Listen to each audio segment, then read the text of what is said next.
Hey, what's going on everybody, and welcome back to another Fallout 4 mod review. Today we are looking at a brand new, unique Gauss pistol known as the Marksman's Mistress by J.K. Ruse 05. A weapon so beautiful you will cheat on your other guns with it. So yes, this is a very outside-of-the-box weapon, not your standard ballistic firearm, and not something you would recognize. Or maybe you would. You may recognize this as a Corvega-style car from the Fallout universe, and you would be correct, as that is what it is designed to be. This weapon is used as a promotional device from Corvega's auto company in order to get more sales. Essentially, there was a contest, and winners of said contest would receive variants of this weapon. All of this, of course, happening pre-war, and now those weapons are scattered throughout the Commonwealth, and it is your job to figure out what happened to them. Now, J.K. Ruse has put in a lot of work creating the lore for this weapon, as well as implementing a quest to get you started on your path to finding all of the different variants and parts, which of course gives this thing the lore-friendly seal of approval. This is definitely a very lore-friendly. I could absolutely see something like this existing in a Fallout game out there somewhere. The idea of commercializing a weapon and using it to sell auto parts is just hilarious to me, and I think it works perfectly. Not to mention, this thing totally gives off the 50s vibe that Fallout is known for, and itself looks like a Corvega car, which is just super cool, and even comes with a lot of the classic paint jobs that you would find on said vehicles. Now, as for the weapon itself, the Marksman's Mistress is a Gauss pistol, so it is going to use 2mm EC rounds, and it's going to have a bit of an interesting behavior in that you're going to need to charge all of its shots, but not the way that you're thinking like a Gauss rifle would, but more so like the charging laser variant. As you can see, I have the Marksman's Mistress right here, and all three of the backlights are glowing, the two tail lights and then a green light in the center. Whenever I shoot this thing, those are going to slowly start to recharge. After 3 ticks, they are all on and ready to fire again. Now, you can fire before then. As you can see, I can actually click this thing pretty much as fast as I want to. But much like the charging laser, it's going to do less damage that way. So, if you wait until all 3 lights are charged, you'll be shooting for max damage. Whereas if you shoot before then, you'll be shooting for a third of the damage, making it so that you want to pace out your shots and really think about how you're going to be using this weapon. And trust me, it is worth it to really pace out those shots. Let's go ahead and check out the stats to see why. This thing has a base damage of 90, so if you wait for that charge shot, you will be doing 90 damage. If you shoot before then, you will only be doing 30. Again, this is using 2mm EC rounds, has a fire rate of 46, a range of 167, an accuracy of 65, a weight of 4.7 pounds, and a value of 1,030 caps, as there is only one of these things. That's right, this is not added to the level list. Instead, it will be obtained through the quest added that we will talk about a little bit more later in the video. Now, one more thing, this weapon does have a legendary effect. As you can see, it does double damage if the target is at full health. Yet another reason to wait until your charge is ready, because if you hit them at full health with your maximum charge, you'll be doing 180 damage as opposed to just a lowly 60. Definitely worth it to pace your shots with this thing, and that just adds a nice level of complexity to the way the weapon works. Now, before we get into the quest, I want to show you why the quest itself is important. Not only is it the way that you obtain the weapon itself, but after obtaining the weapon, there is a continuation of the quest that allows you to find its attachments. You will not be able to craft them without finding the other variants of the weapon. So it is very important to go track these things down. As you can see, you can get some mighty nice damage right there, as well as some other really cool attachments. So let's go ahead and talk about that quest. Now, before I go and start blowing spoilers for all of the different locations where you find these things, big spoiler warning here, as I will be giving away not only how to find the weapon itself, but also all of the attachment locations. So if you do not want that to be spoiled for you, look away now, as that's going to be a lot of what the rest of this video is, aside from damage tests. So, spoiler warning out of the way, let's go ahead and talk about how you get this thing. For starters, you're going to need to head over to the Corvega assembly plant. In the front desk, as soon as you walk in the front door, there is a magazine for the Marksman's Mistress. That is going to initiate the quest so that you can find the weapon itself.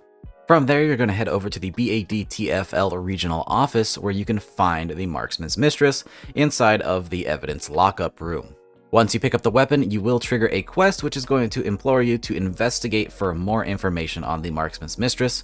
Once you look around the BADTFL offices, you will find a note giving you the locations of the 10 winners of the Marksman's Mistress, so that you can go and find all of the attachments. From there, you will have map markers scattered all over the Commonwealth, and that is where we start hunting the attachments.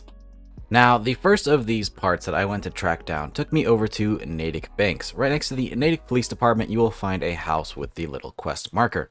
Now, these markers do not indicate the exact location, but rather the area that the weapon part can be found in. And this one took me a little bit. I did stumble over it about 5 times, but if you head down the side, as you can see, this house has had a little bit of damage to it. The broken Marksman's Mistress with Sharpshooter's Grip can be found laying at the ground below. So, this is how you're going to find all of the parts. You'll find broken versions of the weapon that do have an intact attachment that you can equip later on at the weapons workbench. Now, since I was already over by Natick, I went ahead and headed to the abandoned shack in the glowing sea, which is where you can find yet another part. Once you're there, head into the bunker below, and again, the marker is a bit misleading. It says to check this room, but you're actually going to need to head a little bit further, and you'll find this door that doesn't work. Simply flick on the circuit breaker, and this door will open. From there, you don't need to head much further. There is a broken mistress with the shielded capacitor. So we'll go ahead and grab that, and now we have 2 of our parts. Now, the next location was nice and easy. Heading over to Fairline Hill Estates, you will find a nice little cul-de-sac, and in the house marked with a quest marker, simply head over to the garage, and on the chemistry workbench, you will find a broken mistress with a compensator. This one, nice and easy. The next part I went after took me over to the Lexington Apartments, and this one may take a little bit of searching. The marker is going to point you down at the bottom floor here at the pool, but in reality, you're going to want to go up. And I mean way up. If you head up to the top of the building here, you will find a nice little area where the raiders have been hanging out. And once you head over to this balcony where you have a nice little window, you will find a broken mistress with a scope. The next part's going to take you over to the Cambridge Crater, a nice pit full of ghouls. Luckily, you don't have to go in there. You can see this little apartment complex right here. We're going to simply head around it.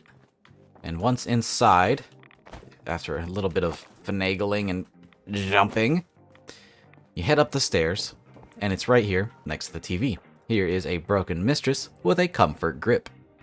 The next part is going to take you over to the West Everett Estates, the town full of super mutants. Once cleared out, head to the back and you will find this house with the quest marker. Head inside, head to the back and take a right, where you will find the broken mistress with a large magazine sitting on a desk.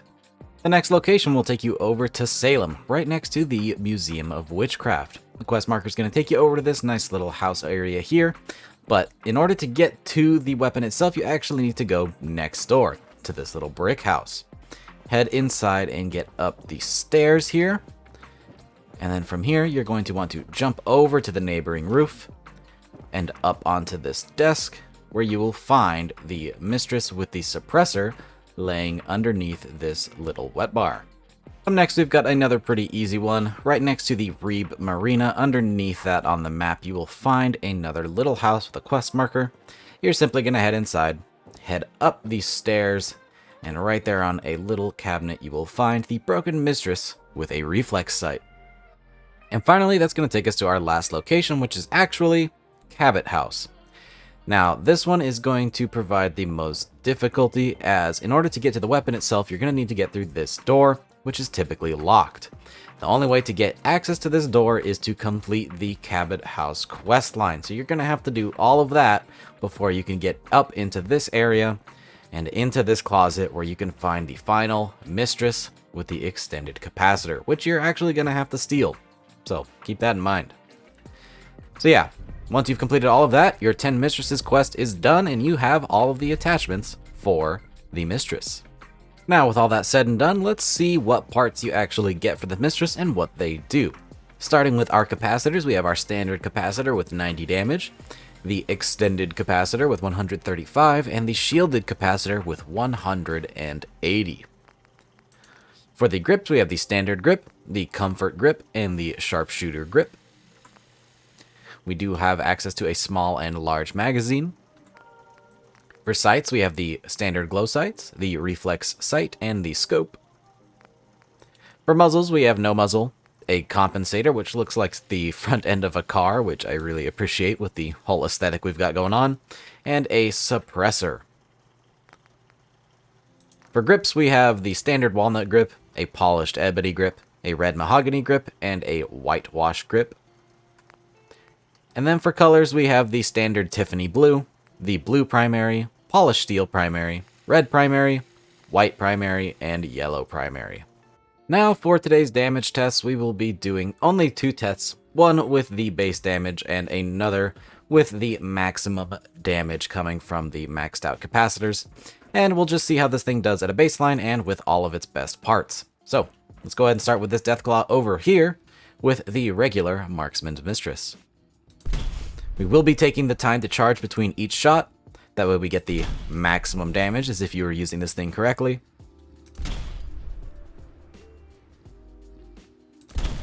And with that, this Deathclaw goes down in 4 shots. Now, when it comes to time to kill, I think you can put him down much faster by spamming it, as I think overall you'd be doing more damage. However, you'll be using a lot more ammo, and in a survival playthrough, you may want to preserve that 2mm EC. Let's see how we do with a maxed out capacitor. Let this thing charge up to full, and we'll see how it does. So I think it really goes to show that when it comes to upgrading all of the parts, it is worth it to wait for that charge, as you may be one-shotting some higher level enemies. So yeah guys, that is the Marksman's Mistress. This is definitely a fantastic, unique weapon to add to your arsenal. You won't be finding this thing all the time, but it makes for a really cool, unique weapon to find out in the world after a neat little fetch quest and a fun scavenger hunt for all of the parts. Definitely adds a cool new thing to do in Fallout, and you get a pretty nice looking reward for it. Even if you don't use this thing, having it on your wall is just as nice. With that though, I hope you guys enjoyed. If you want to try this mod for yourself, it will be linked down in the description below for both the PC and Xbox versions. If you enjoyed the video, don't forget to drop a rating, subscribe if you haven't already for more videos just like this, and I hope to see you in the next one. Peace! And really quick, I'd like to make a shout out to all of our patrons.